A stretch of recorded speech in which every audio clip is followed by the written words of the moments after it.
All right, we're moving on to part 3 of our 3-part series on how to build a basic bookshelf. So far, we've built the case in part 1. Part 2, we face framed and edged the shelf.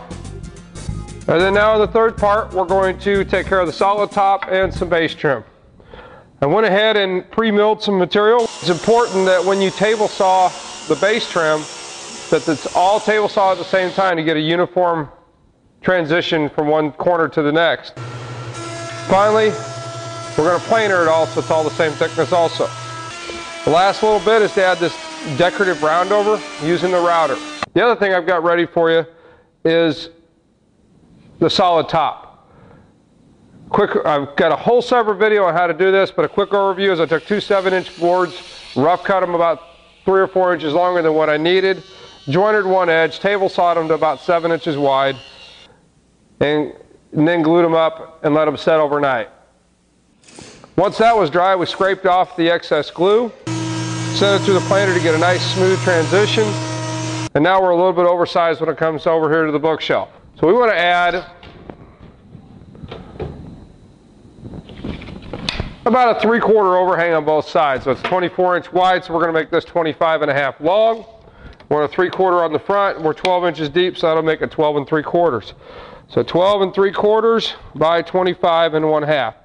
I'll go ahead and do that. You've seen that before, so I'll come back when I'm finished.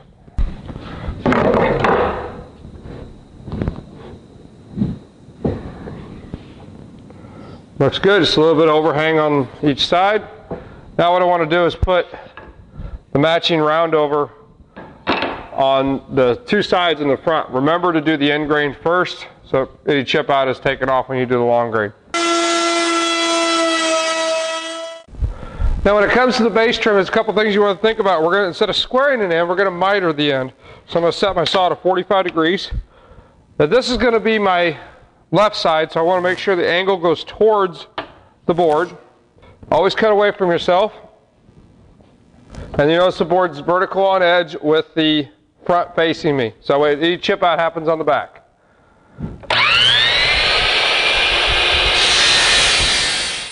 While I've got this set up, I'm going to go ahead and do one edge of the long piece. Remember, only trim off what you need to. Next, I'm going to reverse it to the opposite 45, lock it in place. Now I'm going to switch hands and cut this opposite end. Now what we're going to do is we're going to line up this corner and put a mark right at the back. This will be a simple square cut. It doesn't need to be exact, but it needs to be pretty close. The front one is the one that'll have to be exact. Nice tight joint, good on the back. So I'll apply a little bit of glue to the back side.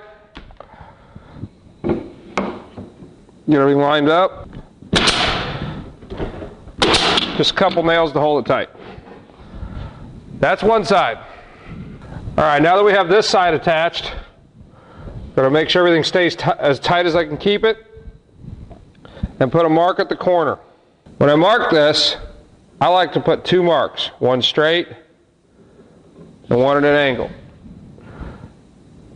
This shows you the point you're trying to match up, and it also shows you the angle that you need to cut over at the miter saw. Remember, you can always shorten it. Trim a little long. Checking the fit one last time, that looks good.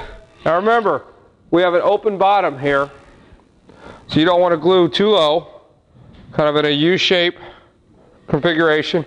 And on the miter that's completed, I'm going to go ahead and put some glue on that corner. Get everything lined up in that corner. One nail into the vertical face frame. One in the middle. And one on the side. Then I like to come over here and put one nail to hold the miter together. Do it on the side, not on the front, it's less to putty. Finally, we're going to repeat the procedure for this side, cutting it to length. I've got a small gap right here, and I realize if I close it up, just a little pressure. So if I was to nail through this side, it would take care of it, but I really don't want to put nails in the front. So what I'm going to do This is why we glue, because then now, by laying it on its back,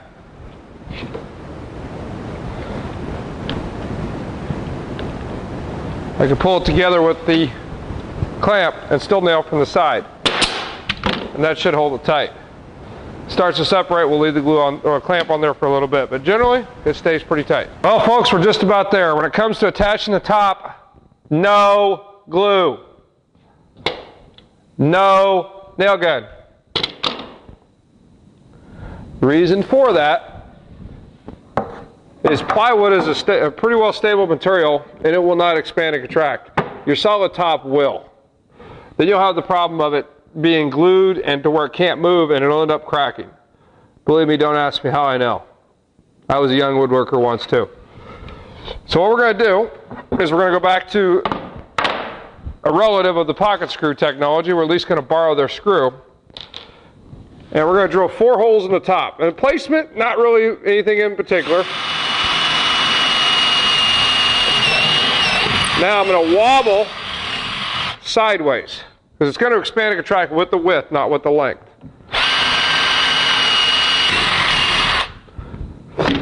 The only thing you want to think about when you place your holes, you want them close to the corner, but you're also going to need to get inside the cabinet with the drill. So make sure you're not too close to the edge to where you don't have room for the chuck. Get everything lined up.